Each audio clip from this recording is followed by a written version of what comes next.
na je airport a Lagos, ina Lagos, akwatin wata mata ya bude, sai ga gaban namiji na roba ya fadi a cikin akwati. Wallahi akwatin ta ya fadi, sai ga shi nan. Ta rasa yadda za ta yi, ta dauka da ni kuma ina tsaye. Wallahi ina tsaye ban tabba.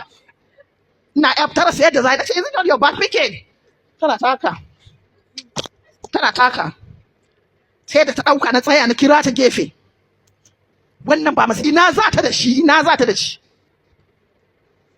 Kun ji jarabawa, iskanci ko jarabawa? Iskanci dai. Da masifa da bala'i irin namu na yanzu. Yaranmu kin kai su makaranta sun yanzu malama ta faɗa kun ji ta da kunnan ku. Wallahi billahi ina tashi 3 o'clock na dare. 3 o'clock na dare.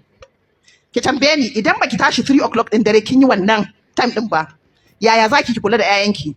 Kun kin ce kina hutawa, nayi magana shi yasa cuta yi mana yawa, yau koda, yau hanta, gobe ciwon lungs, kaza we are not smart enough. Sai kiga mata tana tafiya wani iri haka, ba shape ba komai.